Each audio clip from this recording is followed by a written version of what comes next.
TIZZ TALK Podcast. Welcome everybody back to the TIZZ Talk Podcast. I know it's been some time since we've been back. I apologize, fam. I really do. And I don't even need to say my name, but guess what? I got a returning original special guest next to me. Daddystaxx, aka Jared the homie. What's up, dog? What's going on, TIZZ fam? You just literally put your face out of the camera when you did that. I wanted to make It's all sure it good. sounded nice and clear on the mic. You're doing it again. Here, let me do this. All right, Tiz, we're gonna move each other. Now you can do that. No, you're good. All right. Anyway, What up, TIZZ fam? drinking water. Anyways, guys, fam, ladies and gentlemen, thank you so much for tuning in to Tiz. Y'all like the new logo? What's good with it? You know, I just spent 30 minutes of my life designing that shit earlier. You know, how to keep it. You got to stay relevant these days. But man, a lot's happened since the last show, and the last show we did was with Scotty Jeffries, the one and only fucking actor from Machete. Shout out Scotty. And Too Woke and Mopey was on there too, man. That was a good episode. Presidential Status, I think, was the title episode. But we wanted to come at you guys with some heat because it is September 8th. So it's been a good 3 months. Shit. And lots of things, honestly, that we basically let the whole summer go by without dropping one. That's my fault. That's all my fault. Well, we did try to drop one. They were undroppable. Oh wait, Oh, we just shit. got our third joiner here. Hold on, let me get him in here real quick. Nice, dude. This thing works out really good, man. Shout out Yo, to keep him down there, bro. Well, hold on. Nah, dude. All right. So, man, this thing works out pretty good, dude, without a green screen. Yo, Sean, what's up, brother? Yo, what's happening? Oh man, we just kicked it off. So let me do a quick introduction. I mean, we all have call names or call signs here. I mean, I'm Tiz. You got Daddystaxx He's Smurf. over here. Now you were the Smurf on the last one, but we got the homie Sean on the line, and he can give himself a call name. But if you want to go ahead and introduce yourself, since Jared's introduced himself to the show about 20 times at this point. All right, Big Papa Smurf. How about that? I like that. I like that. Papa Smurf, Papa Smoke, you know. His last name's has Murph in it, so Smurf.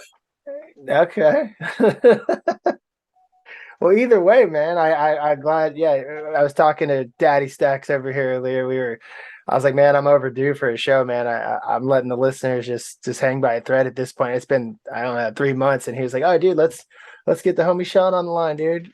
Smurf, you know, Papa Smurf over here. So I was like, dude, let's do it, bro.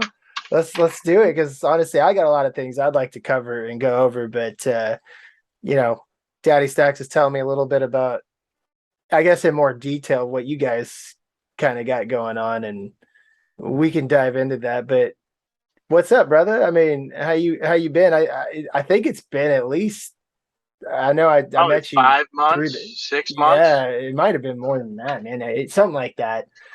I think when we talked last, yeah, it was over Discord. Y'all were just chilling over at Daddystaxx house. But that's cool, man. Yeah, I heard you're on the road right now. Yep, on the road, driving from Spokane, Washington, out to Billings, Montana. So how's the road life treating you, man? Like, I've always wanted to do that. I'm not gonna lie. I've it's just been a dream of mine to just get in the van or the truck or whatever and just hit it, you know, hit the road. Road life is all right. I like it. I do it for my work, so it starts to get old after a little while. But like heck, I just went and spent a week in West Glacier National Park, just seeing the sights. After I went and sold a couple $1 million in projects. And that's the roofing business, right? Yep. Yeah. So I've been learning or trying to understand as much as I could soak in. And a matter of 24 hours, I guess, from what Daddystaxx over here. But yeah, man, that's awesome, dude. Like again, like I watch a lot of these guys on YouTube that just turn their van into some kind of living space and just kind of hit the road with it and just man, they just live pretty free. And I know you're doing it for work. I get that, but there's got to be some peace to that, dude. Like, I mean, just being stuck in the city kind of sucks sometimes, but I'm not gonna lie. Well, after a while, you start to miss routine, but that's part of the reason why I do this is to just not lead a normal life. That's what I'm Get talking away about, from dude. what everyone else does, who does the 9 to 5, who caps their income at $100,000 a year, and has to clock in and answer to somebody. That's dope, dude. It really is. I envy you, bro. I really do. I mean, I know there's pros and cons to everything, but I really do envy that lifestyle. I've always kind of been like a no bad. You deal with a lot of angry Karens who don't want you to look at their roof and they have damage and they need you more than you need them, but they don't want to give you the time of day. Yeah, that's the most frustrating part. You're trying to give away a service that someone else is paying for. Then you get a huge tax deduction for doing it, but for some reason they call you a scam artist and think that it's not legitimate, or it's just dumb. And I can relate to that, man. As a commercial real estate professional, calling on mostly on the tenant rep side, where I've always been calling on tenants, and that basically lease or potentially want to own.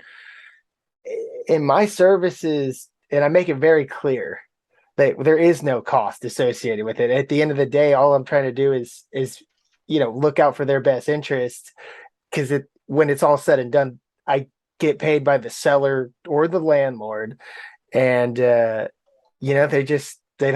sometimes they just don't care. I feel that. I know it's a little different, but I totally can relate to that. It is a frustrating thing. I get that, man. So, but yeah, dude, that's awesome, bro.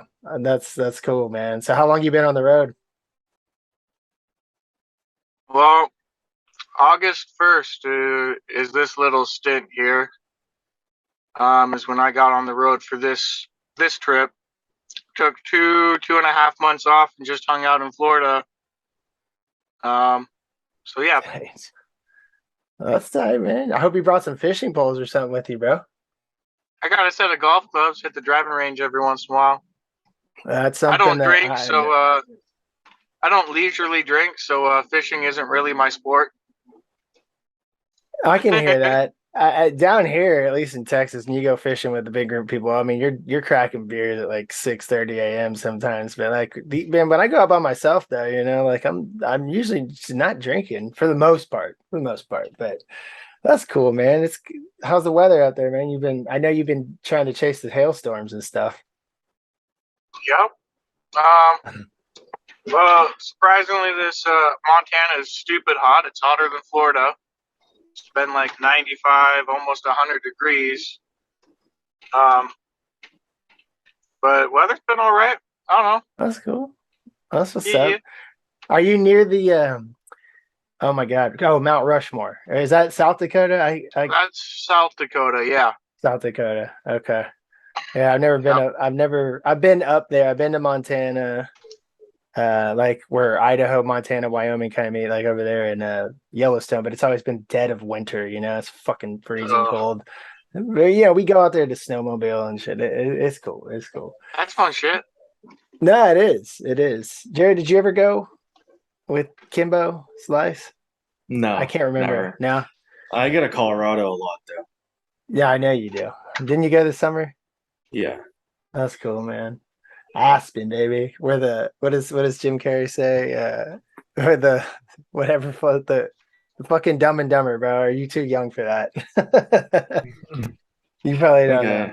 Anyways, someone could correct me on that. Well, that's cool, man. I appreciate you guys coming on the show again. I know we've been slacking and that's just become a typical thing here, but wanted to go over some stuff, man. I mean, we're gonna kind of wing this.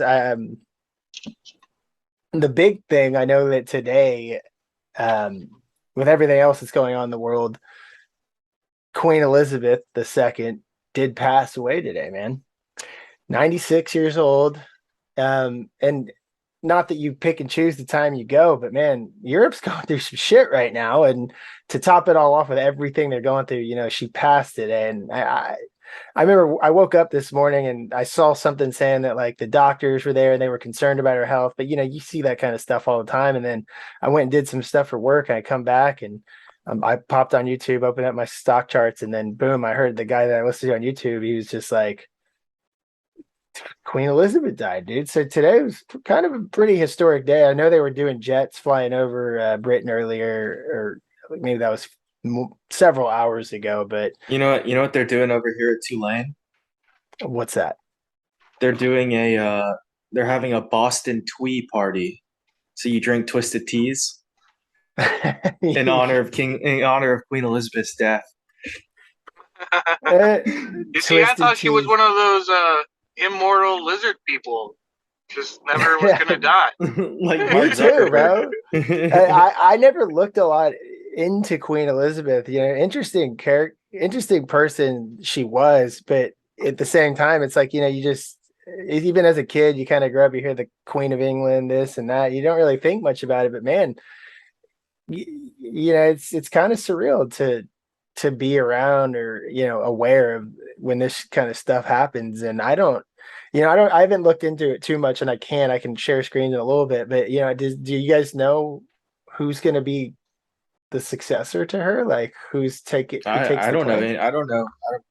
I'm the least qualified person to answer that. Wouldn't it have been Princess Diana? Like yeah, right? It wouldn't have been or Prince Charles. Yeah, I don't know. Prince bro. Charles. I guess. We know that Meghan chick can't really be queen. It just doesn't work. She's not from England. Yeah, and oh yeah, you know what? Sorry. First thing, I'm an idiot. First thing I see right here, I pull up the article that I pulled up like an hour ago. So, world mourns Queen Elizabeth II, Britain's bastion of stability. I think that's the word of it. Buckingham's Palace said the Queen, who was 96, died peacefully at Balmoral Castle, her estate in the Scottish Highlands. Her son became Britain's new monarch. So it is King Charles III.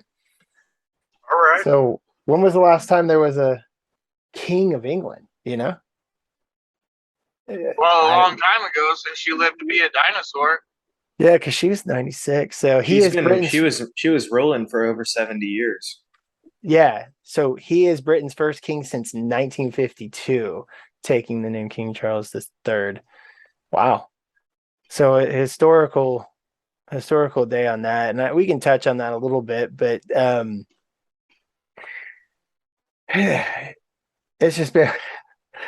it's been a crazy couple of months, at least if you follow the stock market. You're following what's been going on with this whole inflation situation and these rate hikes, and then you got just recently this whole Russian Gazprom shut off to Germany, which has caused you got California not being able to have electricity, and they've been dealing with that for I feel like a long time now, but I feel like they were able to somehow avoid it or fix it for the past decade or so. At least you didn't hear too much about it, but man, now it's become it's bad right now.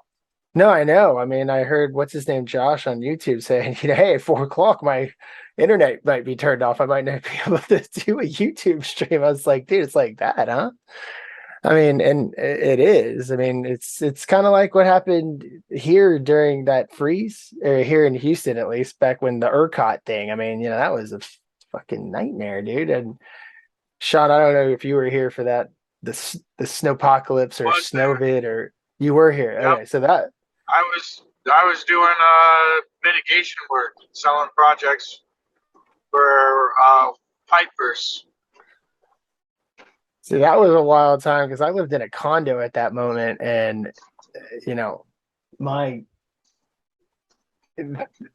the pipes froze. I had to bust out all my walls. I mean, that was wild, and didn't have electricity for a week or so at some point. I mean, it was kind of off and on. At least the heater was out, the heater was out, but that was crazy. And the weather, which I'm sure you guys are pretty aware of all this. I mean, we haven't had any hurricanes or anything, at least down here this year. And I think it's because it's a La Nina. It's like a La Nina, like a 2 year like in a row La Nina thing is from what I read. And so apparently that makes Well, Hurricane Prediction Center actually was predicting this was going to be one of the worst hurricane seasons on record. I feel like they say that so every far year. No, But I also feel like hurricane season gets delayed more and more every year, so it could be a delayed hurricane season. It could be. Like Hurricane Michael didn't hit till August 30th or something. I mean, not August, October 30th. Yeah. Yeah. And there's been some that hit in like late November too. I mean, it really, and I know this just because like I've been surfing for a long time, and I try and not chase the storms, but I'm actively looking and monitoring when they're coming in, and we just haven't had it. It is. I mean, it's better for us here in Texas when they kind of go up east towards Louisiana.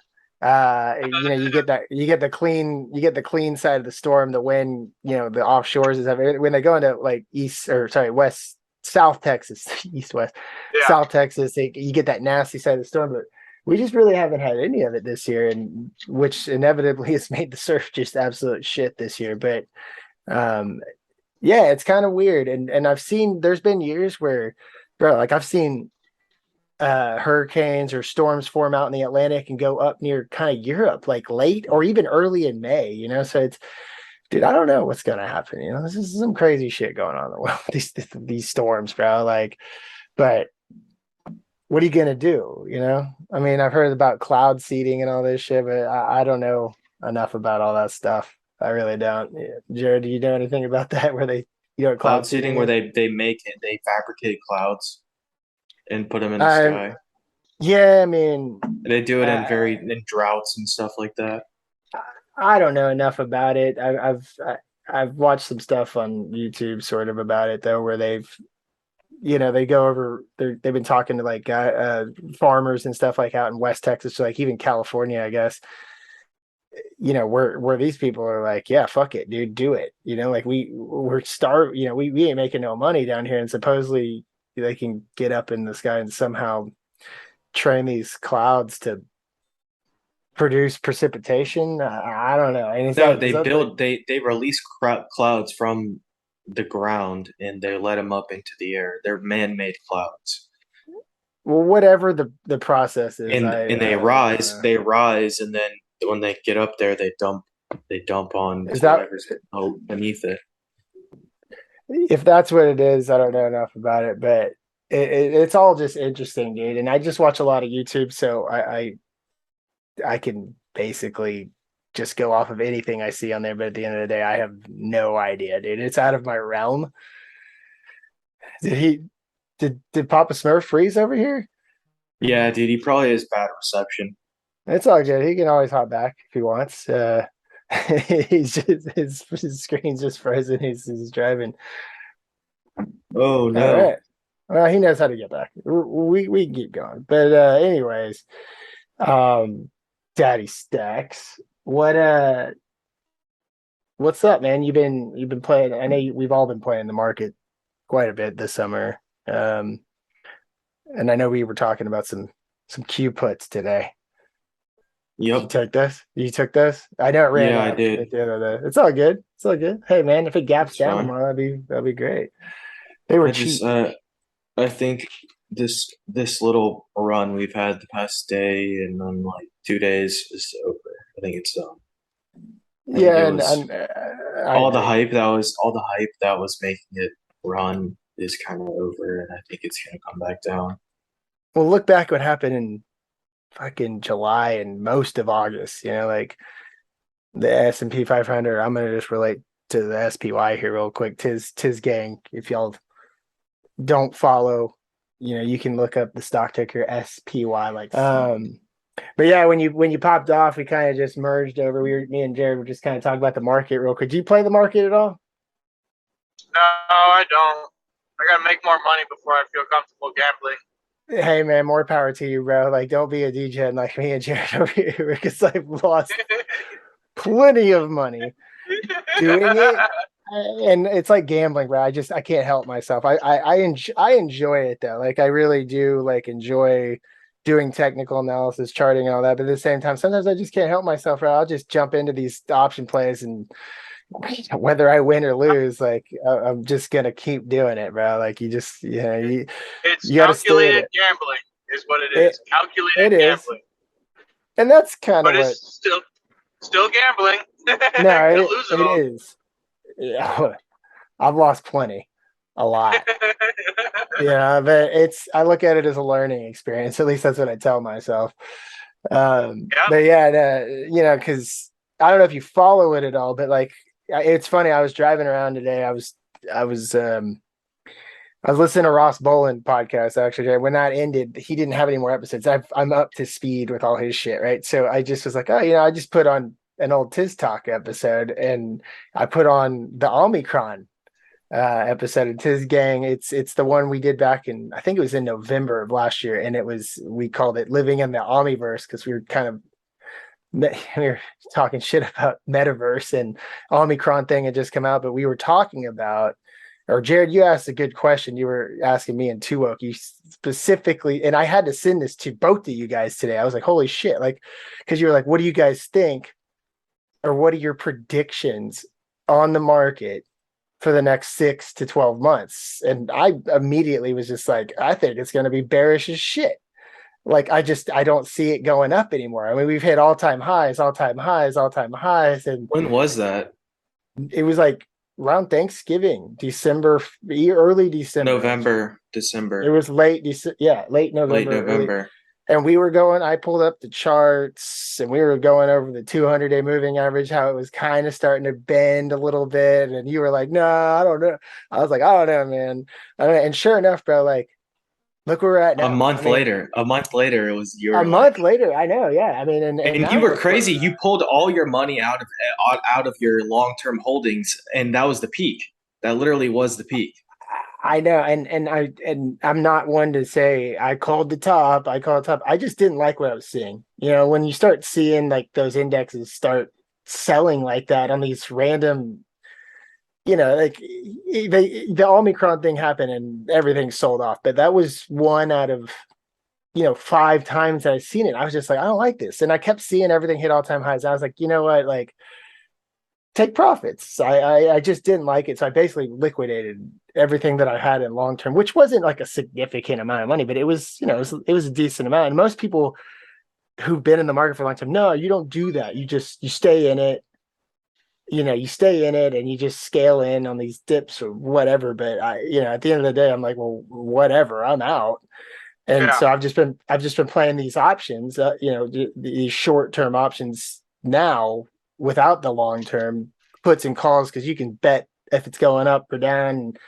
You can bet on the direction and be right about the direction, man. But if you don't get that strike price correct and too much time goes by, your contract will go to shit.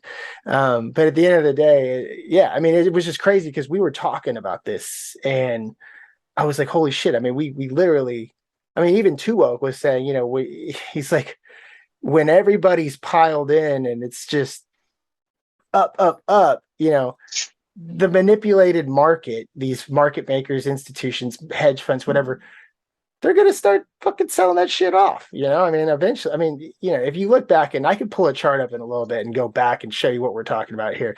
Webull, for any of you gang members out there that are trading or whatever, I like to use Webull. A lot of people don't like it. They use TradingView, this, that, and the other. But this is the SPY, which is basically the S&P 500. If you don't know what the S&P 500 is, you get the fuck out of here. No, I'm just kidding. It's it's basically the index that has 500 of the largest companies in it. But the SPY is the ETF, which stands for Exchange Traded Fund. It tracks the S&P 500. It actually makes it tradable. You can buy options, you can buy stock. Not going to go all into that. But this is the daily chart. So each one of these candles you see is a daily, is a day. And so this is COVID, right? So this is like 2018, 2019, and then This is when the Fed was hiking rates the last time, and then we just so conveniently had COVID, and then they stopped. It sold off. I mean, it was a pretty decent sell off, came down, and these lines you see are the white line is the 50-day moving average, the purple is the 100, and the like orangish one is the 200-day moving average. And what you'll see is, I mean, this is a straight classic V-shaped recovery. It's because the government, put all the stimulus in the economy, and it just drove everything back up. And basically what you're seeing here is it's staying above the 50, 100, and 200-day moving average for the most part. And then right about here, this is about the moment I pulled out of the market. This is like December-ish, November, December of 2021. And what you'll notice what's interesting to me is as soon as the beginning of the year came, I mean, we topped out at like 476, almost 480, all-time high on the SPY. So this is I mean, if you didn't make money here, Jesus, dude, that's like close to. I mean, dude, the market peaked before COVID around like 320. And then after COVID, it climbed all the way to 476. And it's like, if you really think about it realistically, like how have we have a company as a country grown that significantly since pre-COVID, right before COVID happened? Yeah, I mean, it makes no sense. It really makes zero sense if you ask me. I mean, the only thing that makes sense about it is the fact that they stuck a bunch of money in the economy, and everything was just, woohoo, we're going to the moon kind of shit, and so here's where it peaked, right? So if you didn't make money here, I mean, I don't know what you were doing if you're actively in the market, but what you're seeing now is what we were talking about on that podcast, man, like back in November. I mean, I was noticing that 200-day moving average starting to kind of bend, and that's what you're seeing. So we had the sell-off of the original sell-off, and you're going to have these little bear market rallies, right? And then the one thing I love about technical analysis, I love this shit, is that you'll notice that it really does mine these lines a lot. Like, look, as it came up, it really kind of hovered right here at the 100 and 200 day. And then here's June, right? June, we had that massive, we came down to 362, which is, I mean, a lot of people called that the bottom. And shit, for all I know, it could be, but I don't believe that. I still think we have some downside to go. I think we'll clear this, at least test it again. But here's the interesting thing. So July and August, look at this. I mean, it comes up and look what it does, bro. I mean, as soon as it touched that 200-day moving average, I'm not even kidding. I mean, it touched it and we sold right back off.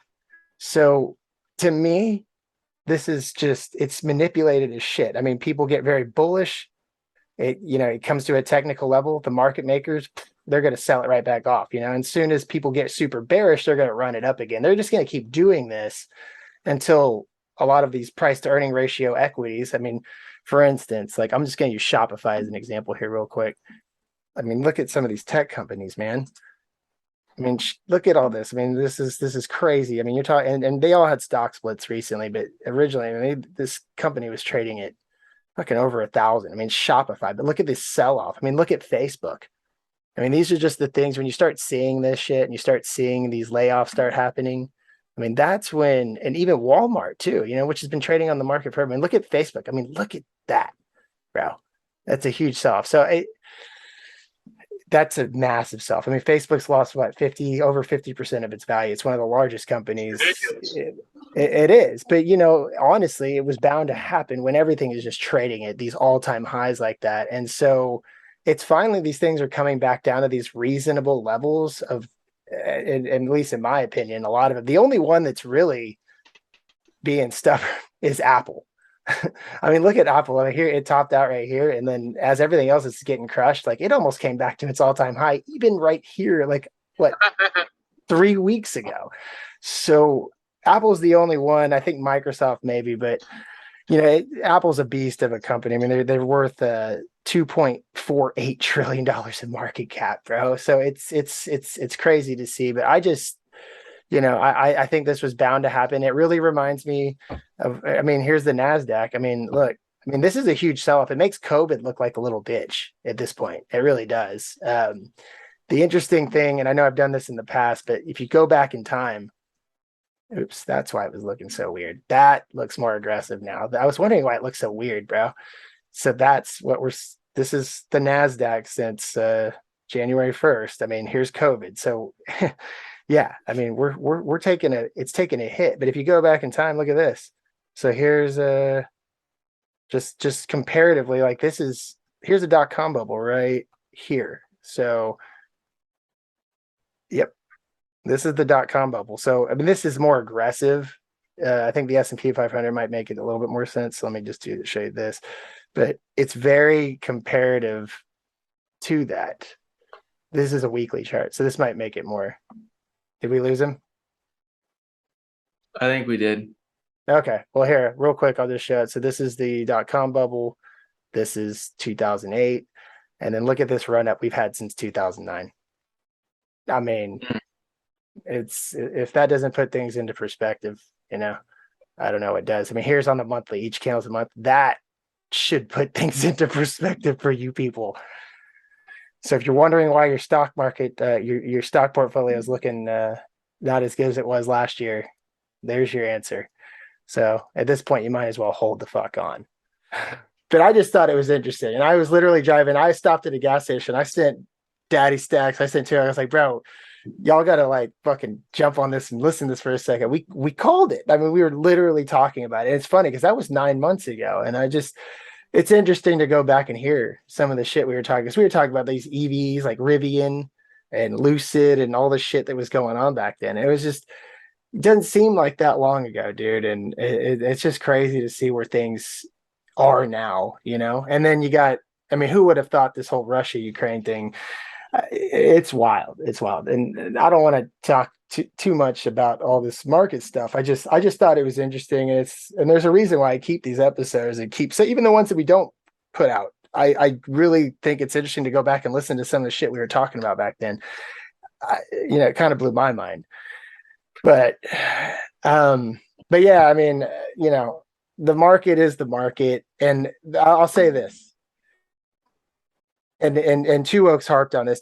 By the way, Two Oak is my co-host for the show. He could join tonight. He's got some family in town or whatever. And so I was just dying to do him, but he's he was saying, oh man, I've like lost my train of thought now, dude. God damn it. Where was I going with that? Fucking Two Oak said something. Yeah, but you know what? It doesn't matter. So what do you guys, off topic, what do y'all think of the new logo? I just created this shit literally like today. I think it's pretty sick. Yeah, I had the other one for over a year, almost 2 years, I think, man. It was, but I finally said, it's time for a change. Let's do this. Let's talk. I got something. Yeah. Go ahead, Daddystaxx. I mean, but go. I think we would. So I don't know. I mean, I think since we have Sean here and he's never been on the podcast, if you had to sit down and talk to Sean about anything, you'd probably want to talk to him about roofing, and you'd probably want to pick his brain, and you want to get an understanding of like what it's like selling roofs and how that works. Well, I don't want him to spill all of the secrets out here on TIZZ Talk. No, he won't spill his secrets, but I don't tell no one my secrets. And I even made Jared sign an NDA before I talked to him about anything. Yeah, no, good for you. I mean, Jared's got a big mouth, man. Jared likes to talk. Yeah. Hop on this podcast and tell the world. Exactly. But no, I mean, for reals, I mean, he was telling me a little bit about it, and I don't know what you're comfortable sharing, what you're not. And I could go on and on, me being a sales guy myself, but it is an interesting business. And I did hear Jared do some cold calling today, and I was like, dude, it's just like fucking cold calling in real estate. I mean, it is so identical. Like he got turned down by this one guy, and I was like, bro, it's the same shit, bro. It is so similar. It is. I guess if I had to ask you a couple questions, I feel like we should fucking roast him for being on the show the first time, Jared. I'm just kidding. But how'd you even get into it, man? Well, I got into it because I used to be a contractor who flipped houses for investors back in 2012 to like 2017. Okay. And I thought real estate was the bee's knees, and being a contractor was my foot into the door to being in the real estate industry. But being a contractor is a lot of fucking work. Yeah. I started on these flips, so every flip got brand new floors, paint, brand new windows, brand new roof. I started to dissect where we made the most money on these residential flips. And it was on the roof, and if they needed windows, the windows. Okay. So I started, in addition to doing flips for investors, I had a separate entity that would market for retail construction. So like commercial retail, like the retail centers and stuff? No, not commercial. I was still doing residential stuff. Well, when you said retail, I guess, what do you mean by that? Like retail, in construction, there's a couple levels of, well, it's like a pay grade. Your retail so like the retail trader versus the institutional trader in the stock market, in a sense. Yeah, exactly. Okay. So you have your investors, which are like repeat business, so you give them a good deal. Retail to direct to consumer, and then there's insurance restoration, which is through the insurance company. So you basically bill the insurance company. Okay, I get that. Yeah. That's cool, man. And so you basically were able to, almost from the ground floor, getting into what you did, you were able to see kind of where the money is, in a sense, and then eventually you kind of transitioned over to that. Yep. Put into a niche market and only did one trade, and then there was a hailstorm that hit the town I lived in, and it was the insurance companies were giving away roofs. So you have the highest profitable construction project on a house. Like, most roofs on the average house are $20,000 to $50,000, depending on how big a house and what type of roof. Like, the most expensive kitchen you could put in a mega mansion is like 50 or 60 grand. Now, let alone that roof on that mega mansion is probably 120,000. So, and it takes a tenth of the time to install and get it done. And so quicker turnover, more profit, bigger profit. Right? Oops, sorry. Go ahead. My bad, man. Oh no, he froze. It's all good. Shit. Okay, don't worry about it. Hey, man, that's the beauty of being able to edit this stuff, because you can. Okay. Cool. So since there's been a hailstorm or a covered peril by your insurance policy, the insurance company's paying for the big ticket item of your roof. So the insurance company was giving away roofs at $500 for a $20,000 project. Sounds like a no-brainer to just about everyone who you talk to, right? I mean, you ask me, I wouldn't even need to think twice about it, I guess, Yeah. Was it easy to make the transition to that? There was a learning curve, because I was in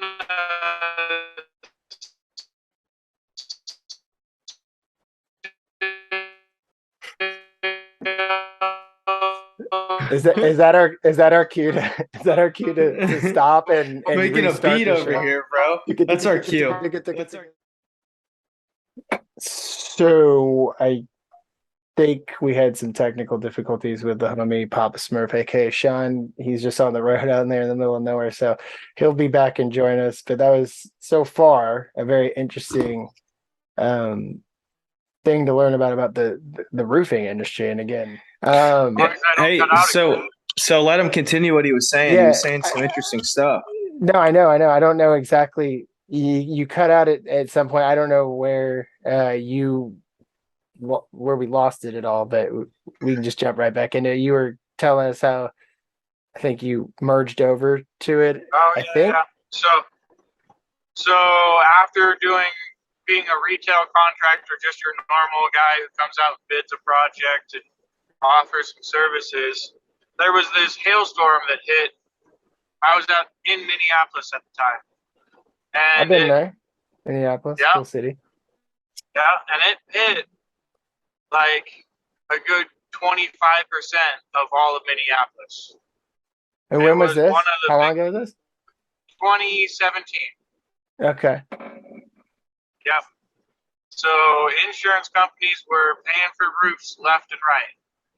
And you figure, well, your average house is $20,000 to $30,000 for a brand new roof, and your insurance deductible in that region is $500, or the highest I saw was $2,500. So it's a steep discount on a once in a lifetime purchase that they don't have to pay. Yes. Seems like a pretty much a no-brainer. And do you have to have like a license to do this, or is it not like like real estate? Most states you do have to have a license to be the contractor. There are a couple states like Texas or Montana, you have to have a license, but all that is going down to the state registering. You don't have to take a test or anything to be the general contractor. Okay. Is that basically what I guess you are, as like from a title standpoint, as a GC? No, I'm more like an agent. Okay. So like in the real estate world, you have your broker's license and your agent's license. Yep.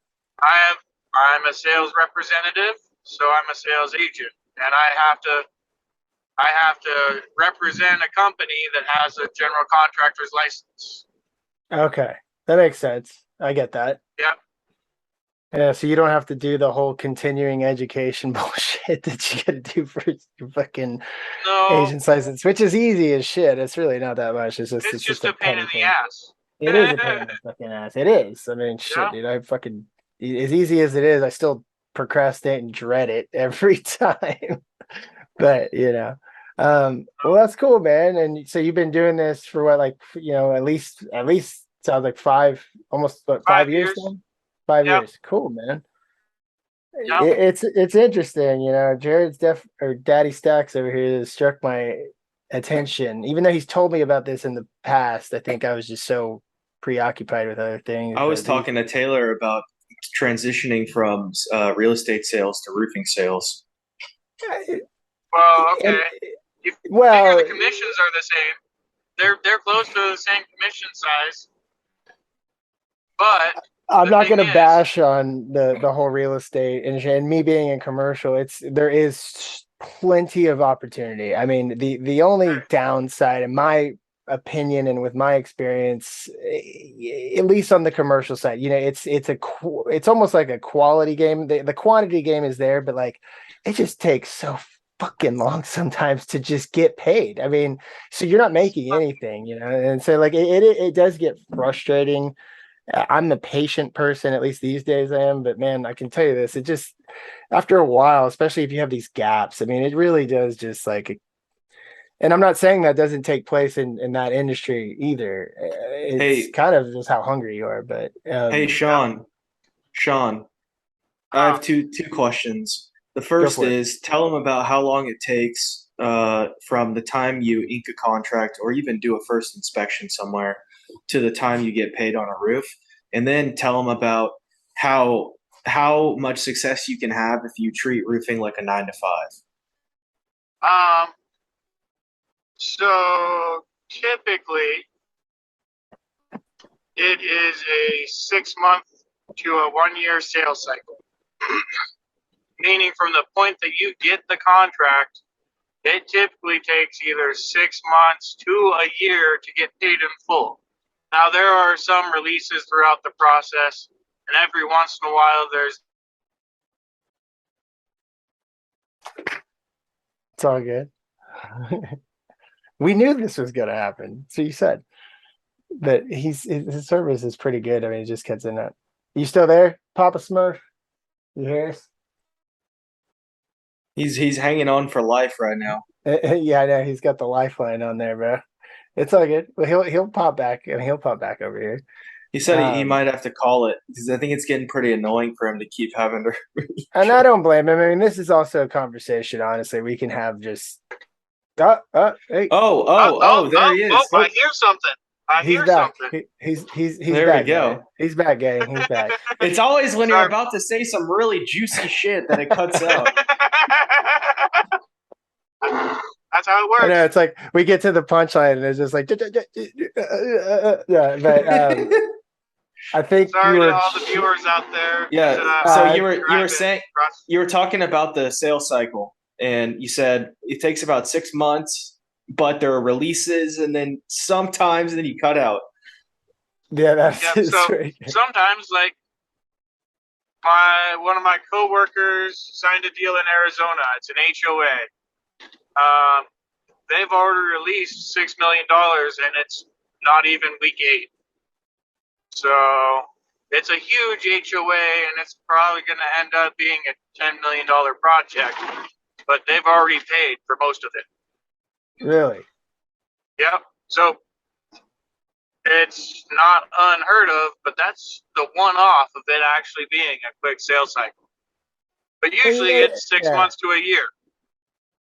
And that's about similar to the real estate game, at least on the commercial side. I mean, and there are instances where you get a quick deal, or for instance, if you cut a lease or you're representing the company that cuts a lease and you represented the tenant, like you'll get half of the commission on the lease execution and then the other half when the lease commences, which could be a year apart. I mean, it really, It depends. So there's all sorts of ways and things, but as 100% commission job, it does, if you don't have that pipeline full and you're not putting it all in, I mean, you can go through some gaps that just can be very frustrating. But at the end of the day, I think it's all relies honestly on the individual. And I'm not saying that there's nothing. You could be hungry as shit and you just get bad luck. I mean, I don't know, but it is what it is. And it's just part of the sales game, honestly. I mean, that's just sales in general, I think. Or if you're hungry as fuck and you're putting in the work 9 to 5 and you're not making sales, you need to find another job. Exactly.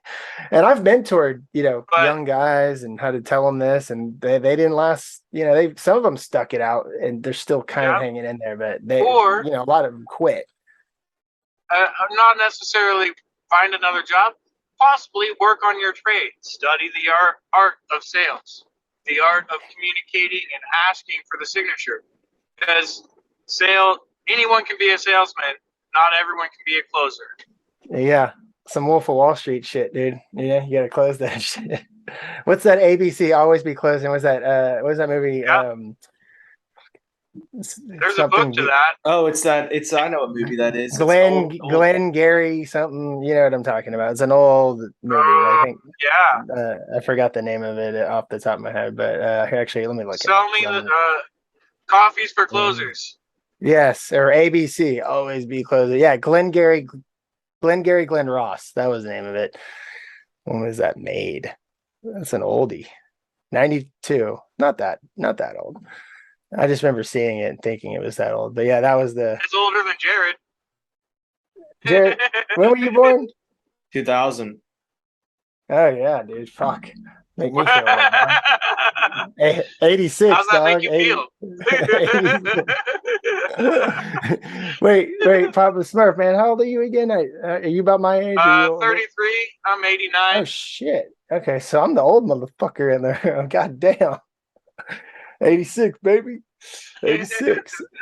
Shit, dude. Well, that's cool, man. It's always interesting to hear about like these other industries that are, and the process is sort of similar, but Daddystaxx has been telling me, and it's definitely caught my interest, or at least caught my attention. I mean, a lot of things catch my. Sean, Yes. what would you say in the commercial roofing industry? Hang on, Sean, can you hear us? Just in the nick of time, bro. Sean? He'll be back. He'll be back. He'll be back. Give him a second. He'll be back. Yeah. He's kind of moving. Oh. Am I here? Yeah. There we go. No, this is funny. I love it. So we were saying, I was saying, what do the top like 1% of commercial roofing salesmen make a year versus like the middle of the pack? That's a big question.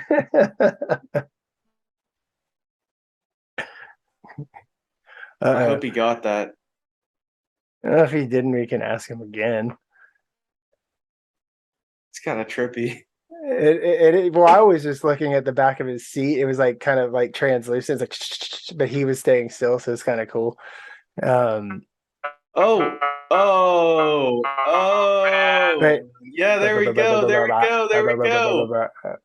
we go.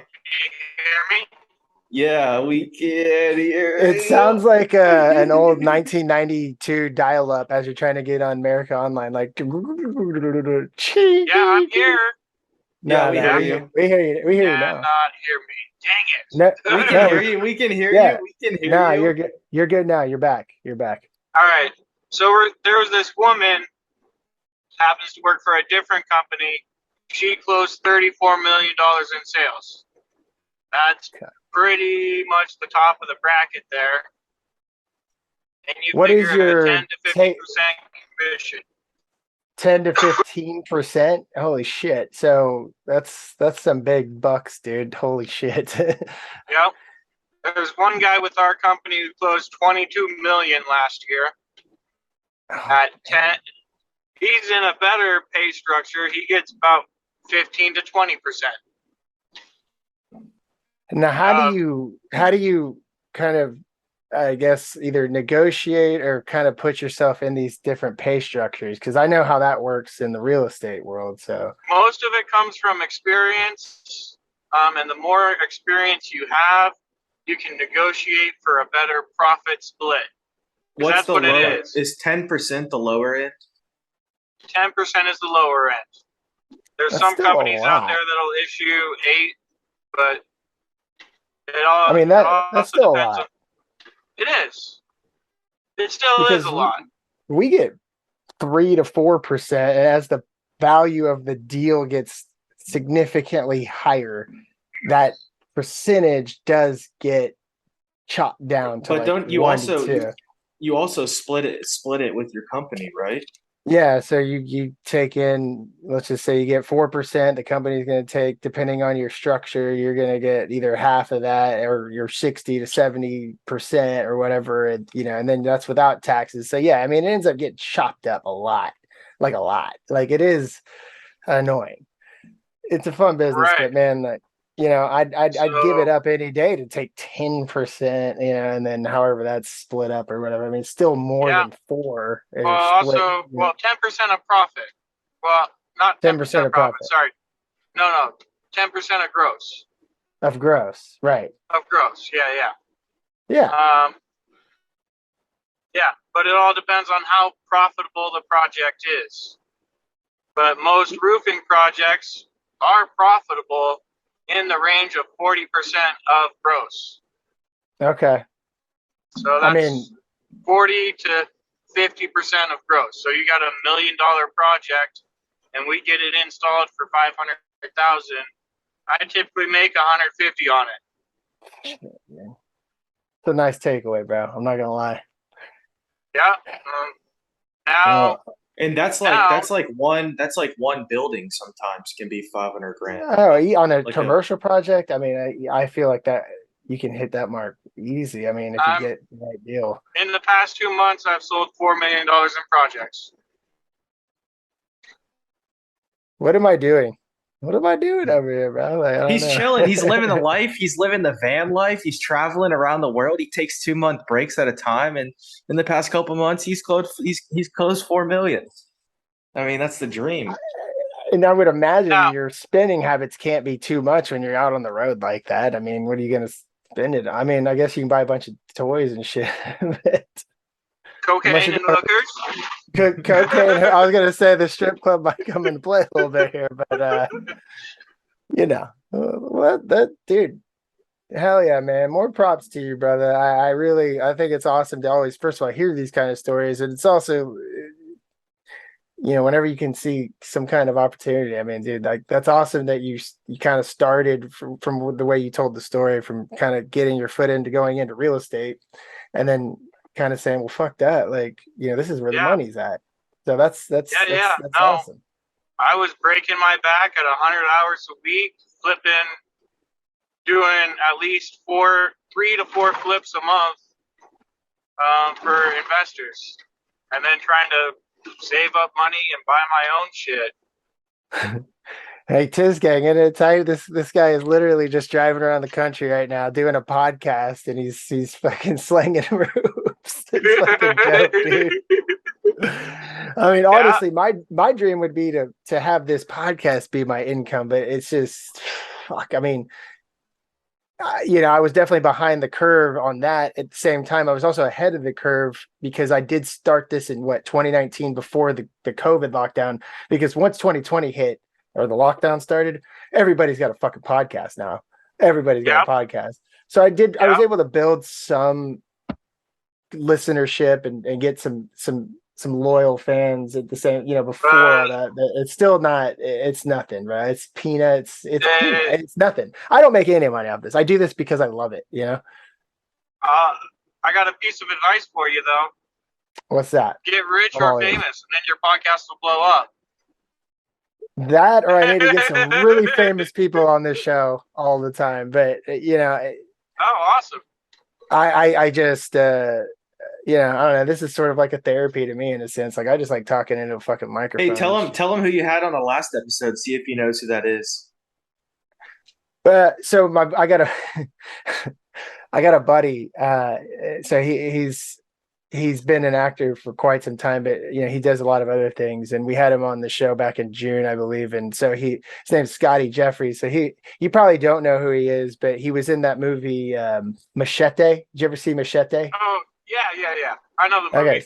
Okay. So he was in Machete. He was one of like the bodyguards of the bad guys or whatever. I mean, it wasn't like a huge role, but anyway, he's also was in Friday Night Lights as one of the lawyers. I mean, he's been in some stuff, but he's also doing some other things, and I'm helping him do some business stuff. I'm doing the real estate side of it.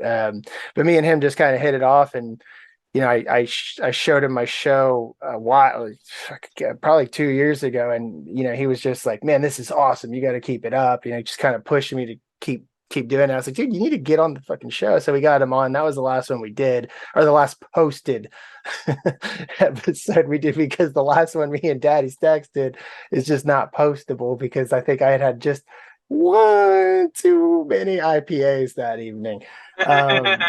Just a little bit, but it's saved. We always go back and make fun of my drunk ass.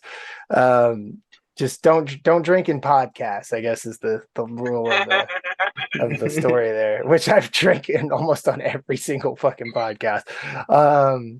But yeah, man, that's cool, bro. I mean, it sounds like you're living it up, bro. Living it up. I love to hear these stories, and I always love having interesting guests on the show. I mean, because we talk about all sorts of shit. There's no structure here, so it's always cool to hear this other stuff. And I mean, any of the listeners probably would get a kick out of this, and who knows, man?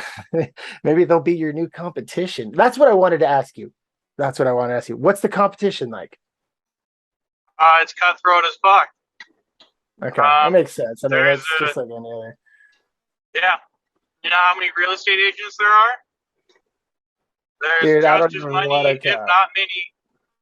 There's just as much, if not twice as many, roofing sales guys. And most of them want to go sell the big jobs, but most of them don't. Right. Because it's, quite frankly, residential stuff is low-hanging fruit.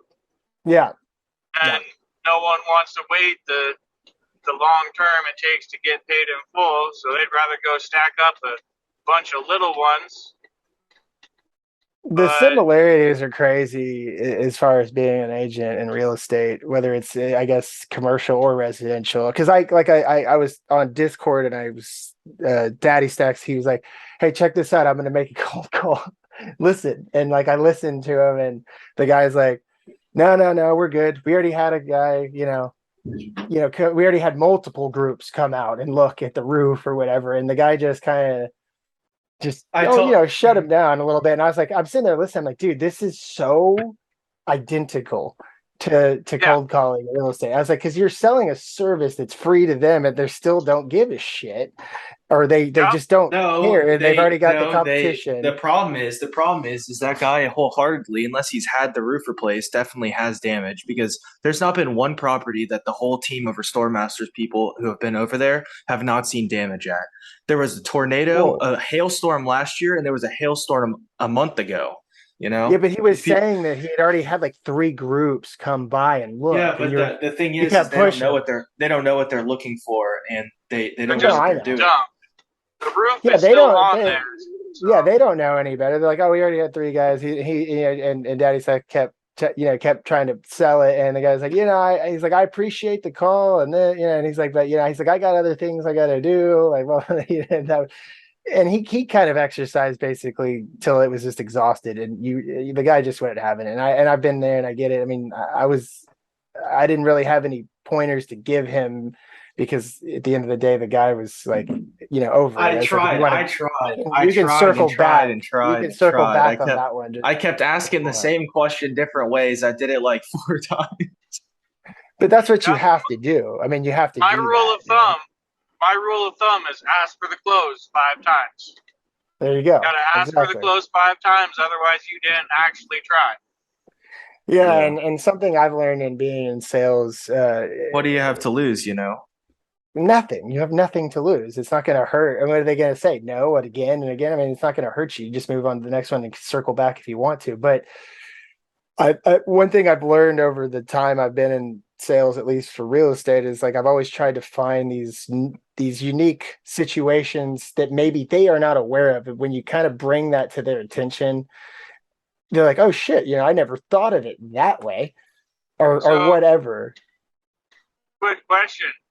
How often do you put together your pro forma before getting engaged in order to try and close the deal?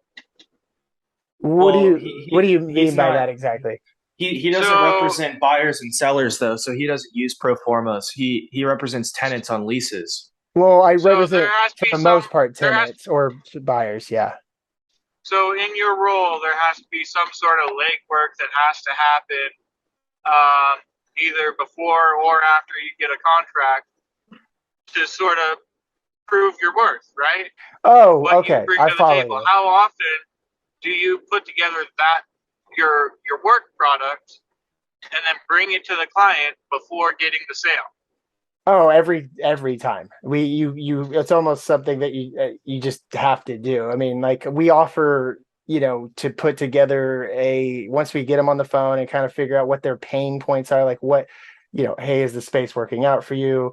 We've helped many other clients, whether if you need to if you need more space, if you need to downsize, if you need additional space along with the space that you currently have, we'll put together a whole market survey, kind of show them what's available with the pricing and all of that, and which takes a little bit of time. It's nothing crazy, but we'll put that all together into a deck and do that for free, and at least show them, hey, look, we have access to this information. We're very versed on the market, and here's a whole report in a very quick way so you can understand it in a sense without having to say too much of what's taking place in either the office market or the industrial market or whatever it may be. And typically, they're thankful. They'll look at it, and if they don't have a relationship or they just don't know, I mean, they'll usually bite on it. And sometimes those things, like, okay, yeah, I let me look at this. I like what I'm seeing. They'll pick out a few of these properties maybe that you've showed them, or at least it opens the conversation more to what they really want, or what they really are trying to achieve. And then you kind of just go from there. And that's it. Sometimes that's not enough though, and you could do all that and they're still just like, nah, we're good. Or they'll take that information and they'll run with it and do it on their own, which is the most annoying thing. Sounds a lot like roofing. Yeah, exactly. That's the thing. And I'll end at least that portion on this. Like, so one thing that I kind of found, especially when I was calling on the office market before this COVID shit, because the office market's just fucking shit right now. It's so bad. Is I was able to get information on CMBS data, which is commercial mortgage-backed securities. So, like, for instance, if I was calling on office tenants and I kind of knew that I was able to get information that potentially their lease was coming up, but they were a giant tenant in this building, I was able to get information through a Bloomberg terminal or some other avenues of their landlord's debt on the building. And since they took a significant amount of space and their lease was potentially coming up, my pitch, don't steal this from me, gang, I swear to God, was, hey, we pitch them at first, but then we kind of go at them like, hey, I don't know if you knew this, but you guys are one of the largest tenants in the building. Your lease is, to our knowledge, at least coming due within the next couple years or so. And did you know that the landlord has a commercial mortgage-backed security debt of this amount on the building? And if you guys were to leave, they're going to have issues paying this balloon payment that's potentially going to be coming up sort of around the time your lease is coming due. So you got a lot of leverage if you plan on staying put, at least, and so, like, a lot of people haven't pitched that way. And that definitely got a CFO's attention, because at the end of the day, a CFO, because that's who I'd always target, is always thinking about the dollar amount at the end of the day. And so that was a good pitch point that we had. It doesn't work as much right now, just given the state of the office market, but that was a hell of a way to get in the door with some of these bigger office tenants, at least prior to COVID, So that's what I meant when I said, like, you got to just get creative and, find ways to get their attention, almost make it seem like like a sense of urgency, leave a sense of urgency on the table that they might just not know about. Yeah, it's sales. It's sales. It's at the end of the day. Yeah. I mean, getting creative, man. It's not for the faint of heart, for sure, but you got to prove your worth to somebody, Yep. I got a friend who's in the commercial real estate sector as well. He started to target leasebacks. Yes, so sale leasebacks. My favorite thing to go after, because you can get paid on both sides of the transaction. It's great. Yep. And capitalize on the high market that's about to collapse. Yeah, and while it's high. You know what sale leaseback, or the sale leaseback situation is, Daddystaxx? Are you familiar with all that? Yeah, so let's say, like, somebody owns the building that they're in. Mm-hmm. They sell it and then they lease it back from the new buyer. Exactly. So in those situations, not every time, but in those situations, potentially, if you solidify the deal and get it done, you can potentially get paid not only on the lease, but you can also get paid on the sale. Now, it doesn't usually work that way. It's kind of like you pick the best avenue, what's going to pay you out more. But there are times that I've heard stories of, guys getting lucky and getting paid on both. I've only been paid on one side of those transactions when I've done it, but those are the best to go after, because, like, some of these owners, they don't know that they can do that. They have no clue that they own something, and holy shit, I can sell it and then lease it back to free up capital so they can expand their business or do whatever the hell it is that they want to do.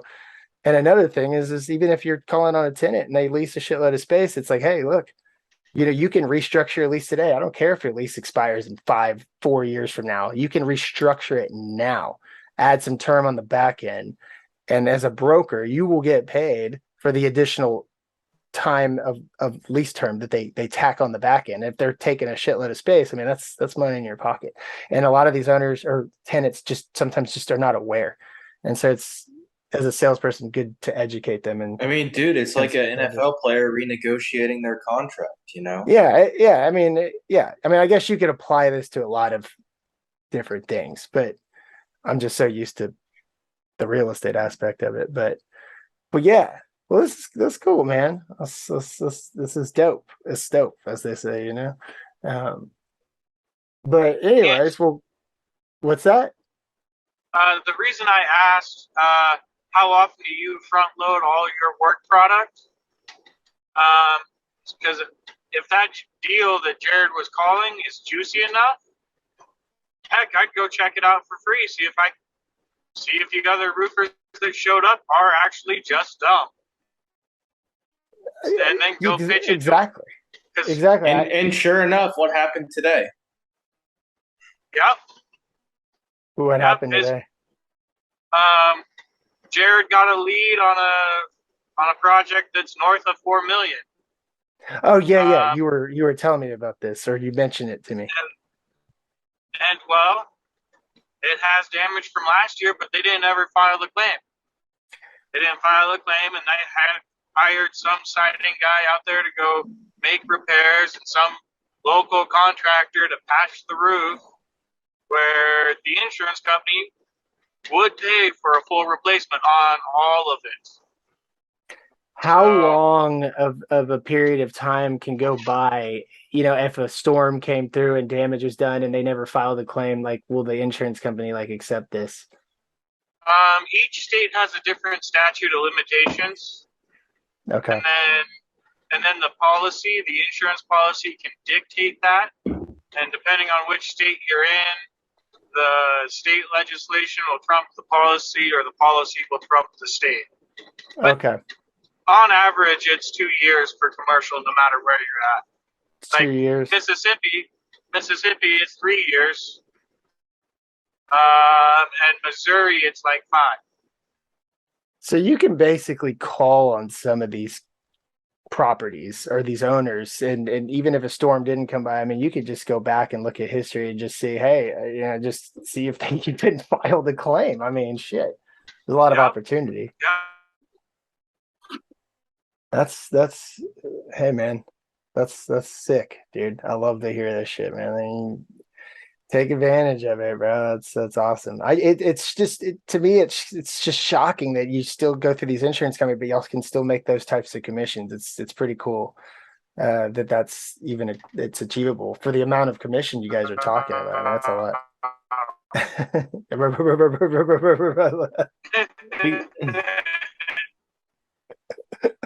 I'm back.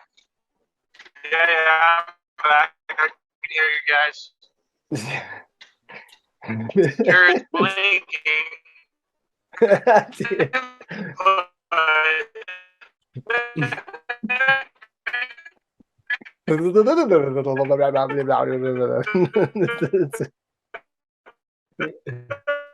Well, while he collects his thoughts to his game.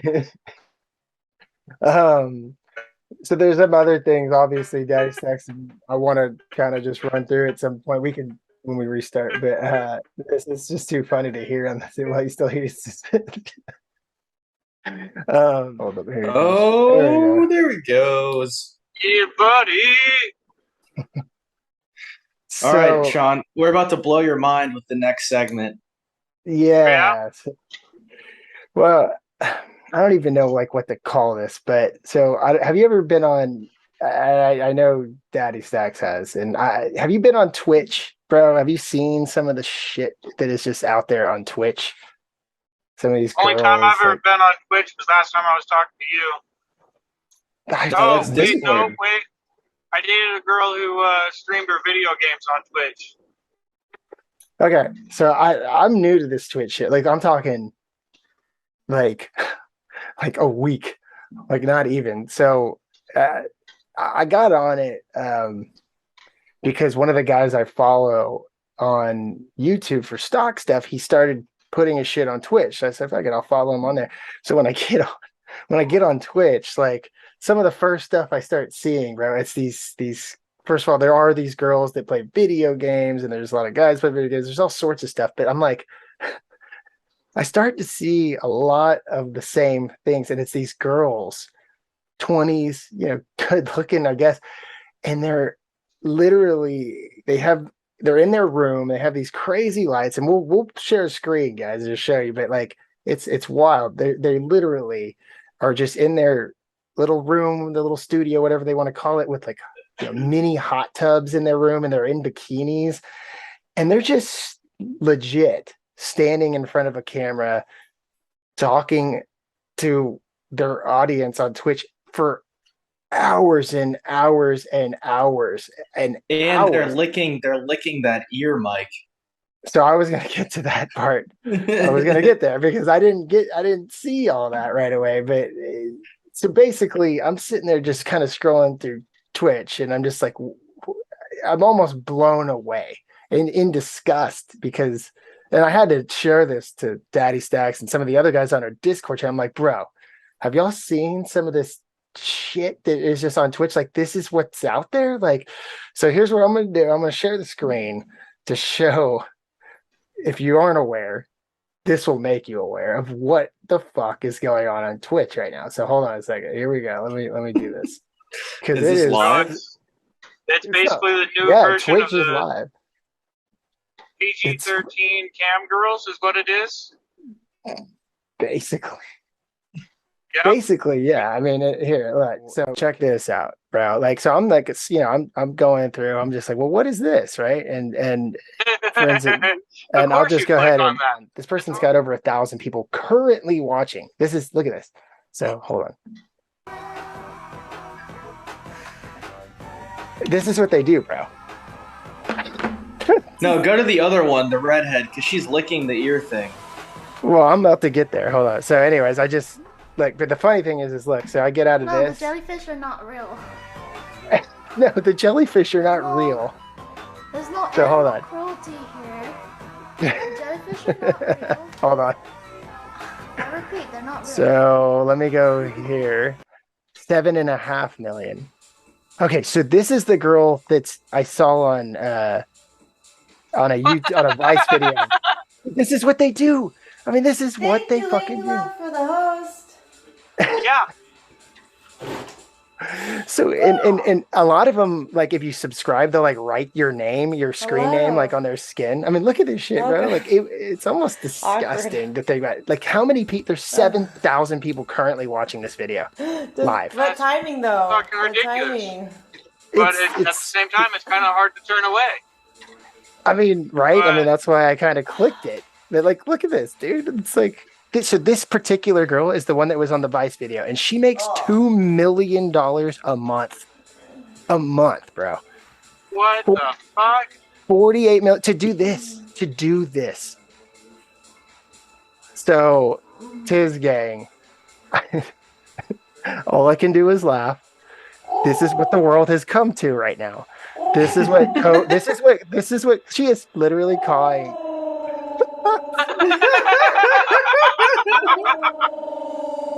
What the fuck? So this is what COVID did to us, bro. So wait, I gotta show Papa Smurf the other thing, Jared. As I kept scrolling, bro. So check this out. This is where shit got really disturbing. So I came over here and I go to ASMR, which I forgot what that stands for. Hold on. It doesn't matter. I'm clicking it. So check this out. This is some disturbing ass shit. I was like, what the fuck is going on?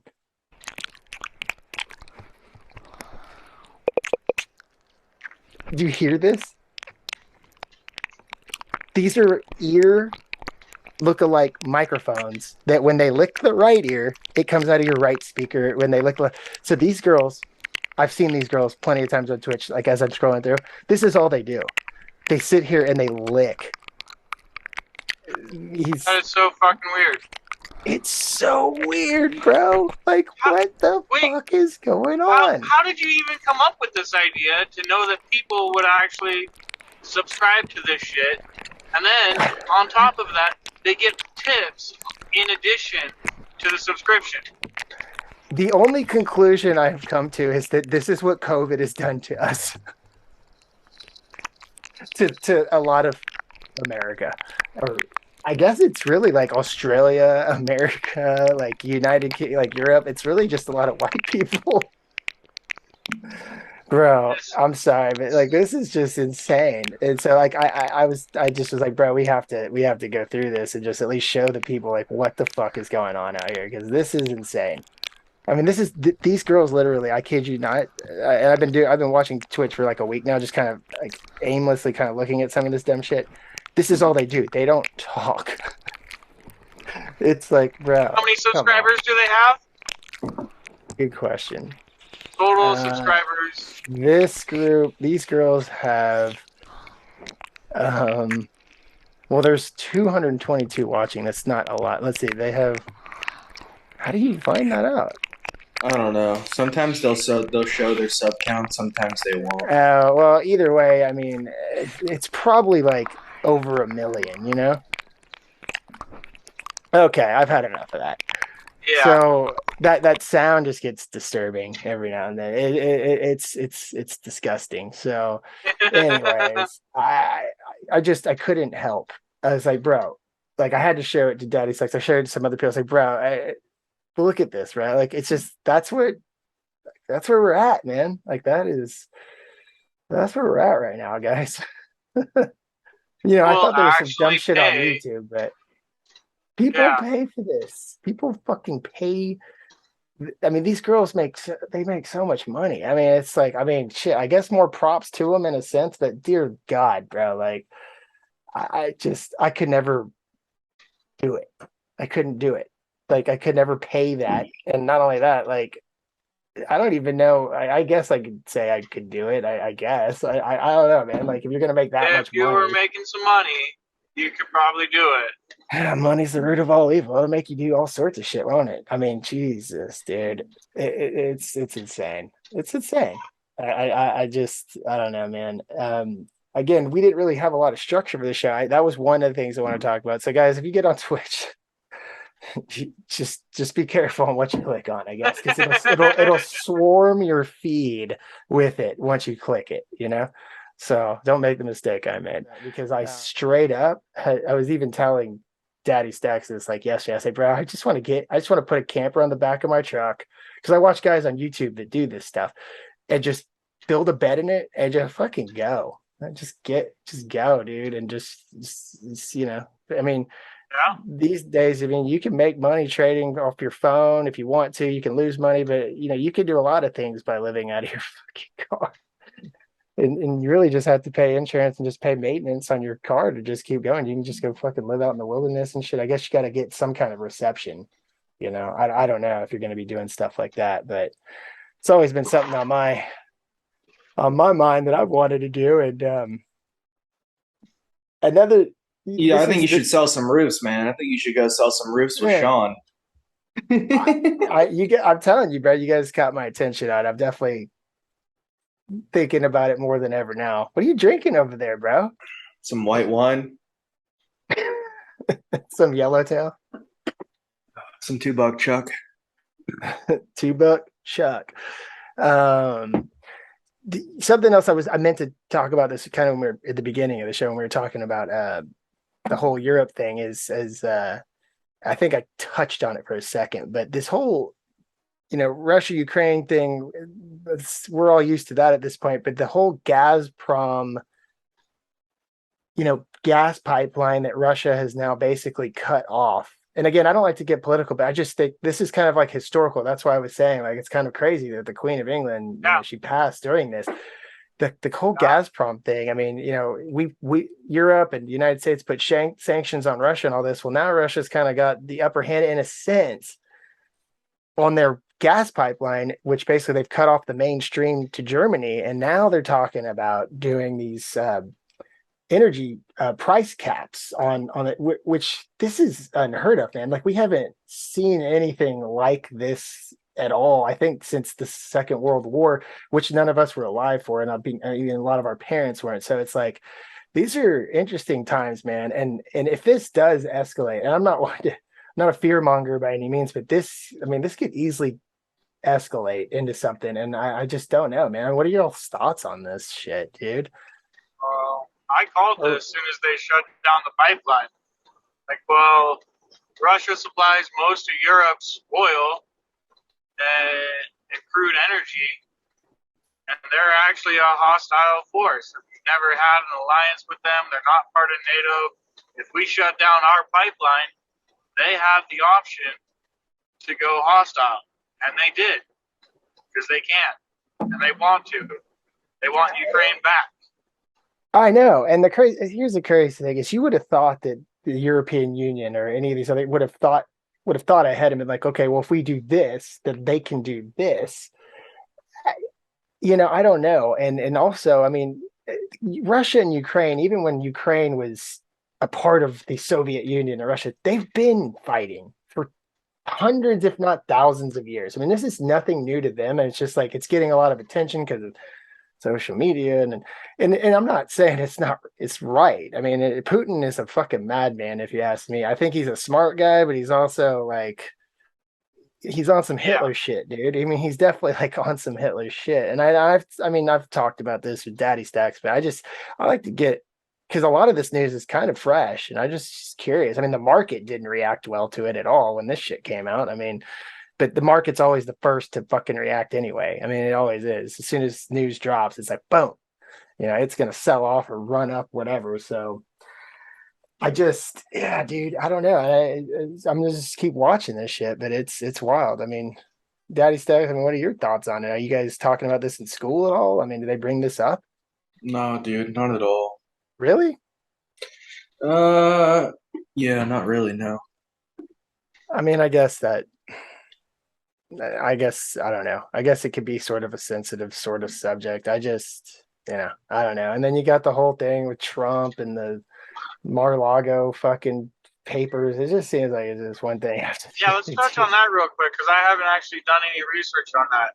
So, good call. He has classified documents at his residence that they think he's going to release or something, or what? To my understanding, and it just seems like it's something new every day. It's like it's not a subpoena, but there was like an indictment to go in, and they raided the house, and they were trying to get all these papers, and they had there's something about the papers being redacted, and I don't even know exactly what it's all about. I was just bringing it up, and I mean, we can look into it real quick, but I mean, my girlfriend's mom could tell you every single thing about it, probably. Okay. Well, here's a little quick blurb. On August 8th, 2022, the Federal Bureau of Investigation executed a search warrant at Mar-a-Lago, the residence of the former U.S. President Donald Trump in West Palm Beach, Florida. The search warrant. Who is this article by? I just clicked on the first thing. This is just a Wikipedia thing just to get the rundown real quick. But it's got violations of the Espionage Act regarding unauthorized retention of national defense information, destroying or concealing records with the intent to impede, obstruct, or influence federal government activity, and illegal removal or destruction of federal government records. And in quotes, or in parentheses, it says without respect to cause. It says later courts made public. What's up? Why are they doing this to President Trump when he was given access to this and Hillary Clinton when she issued to it? Be the next question. Good question. It's something I think I need to do some more due diligence on, because this will probably give the rundown, but it's saying in a sense that and obviously this was all stuff that happened when he was the president.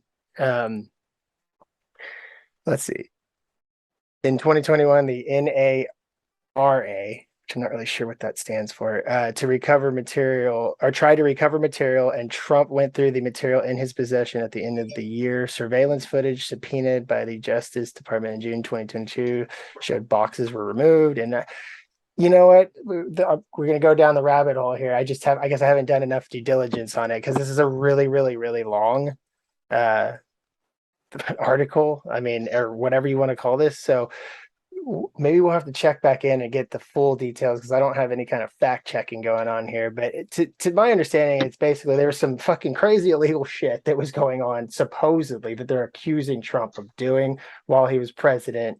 And he's doing everything in his power, to not have these things to be, abide in the court in a sense, I guess, is what's going on.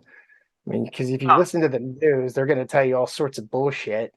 The mainstream media, you're going to have both sides of the story going from CNN to Fox News or CNBC. And it's just like, you really got to do your own homework on some of this stuff. And even still, are you even getting the full story?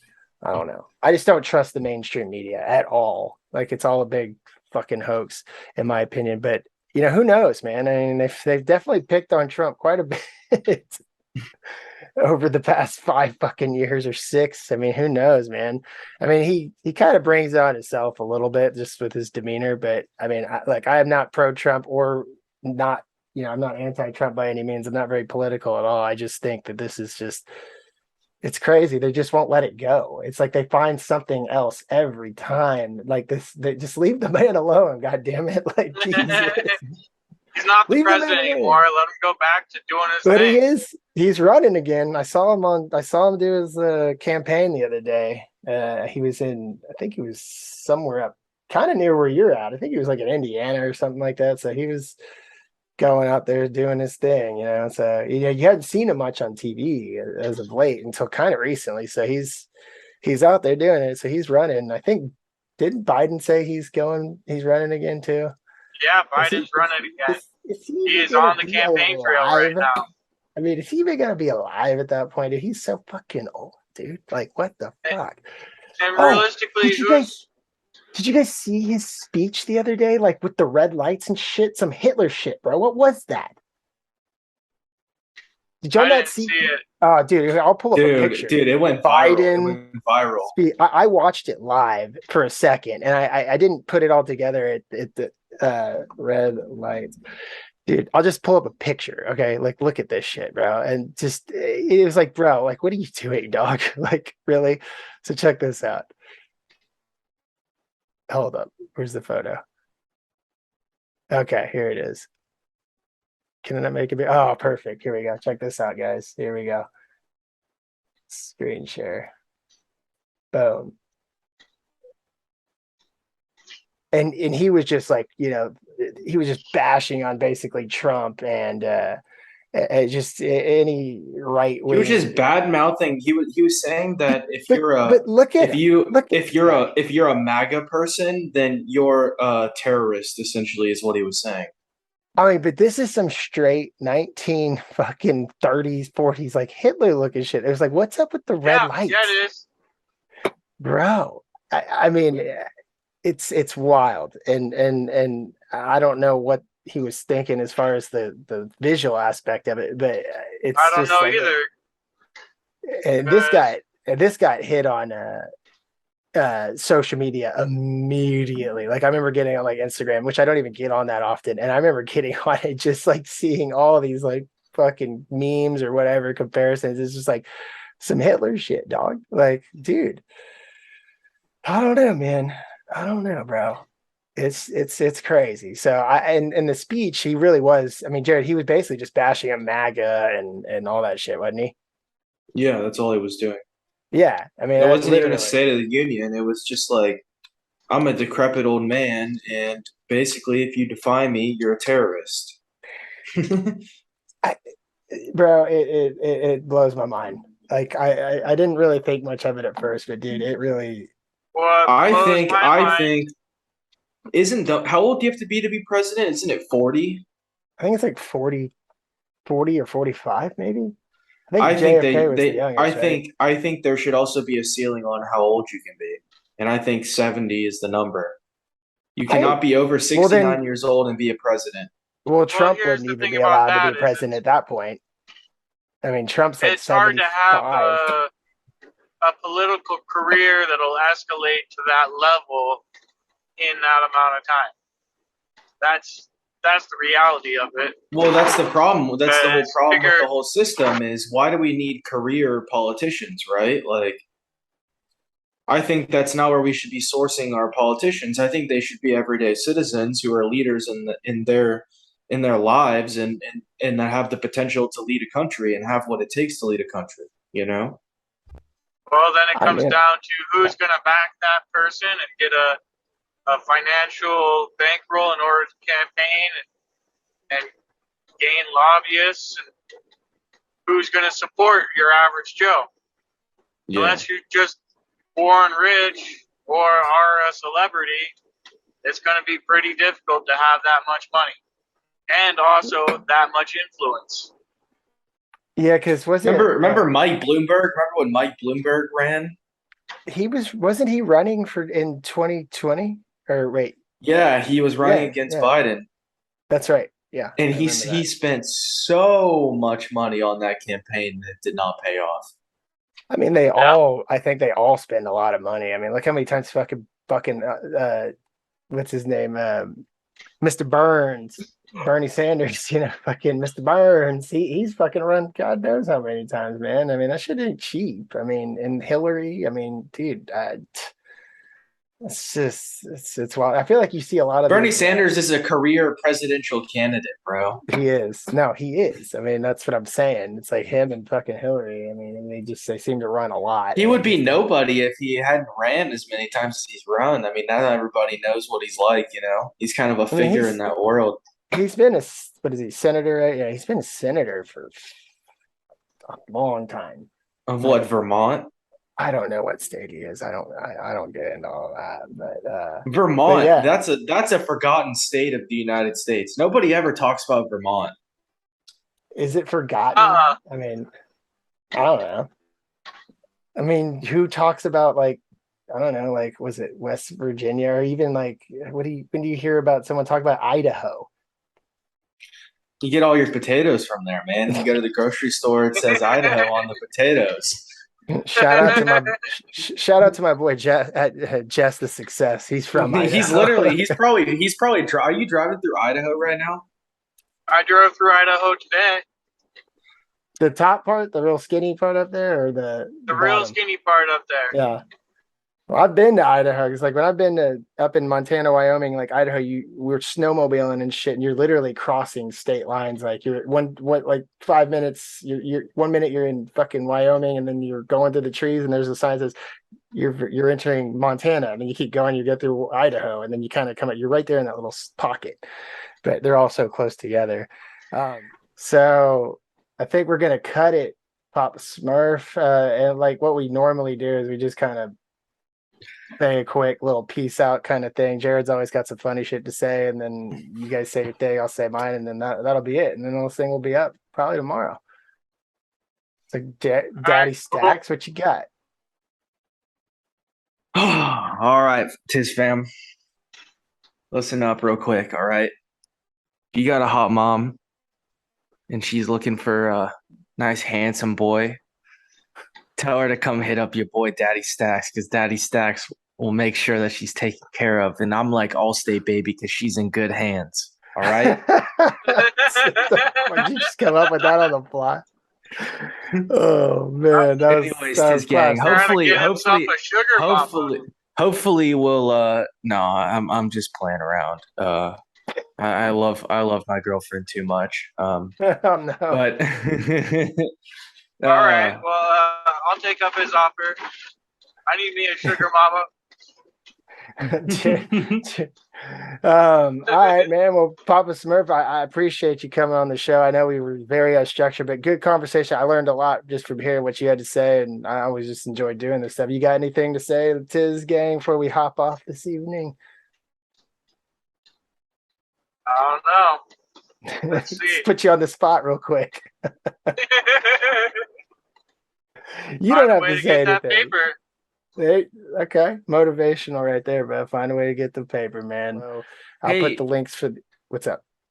I want to ask him this so bad. I don't mean to cut you off, but Sean, have you ever had have you ever sold residential roofs and you've come to a house and there's been a hot mom that's home and she's flirting with you or something? Has that ever happened to you? Because I know that a lot of contractors get hit on. Not since I've been in the roofing industry, but when I was a contractor, yeah.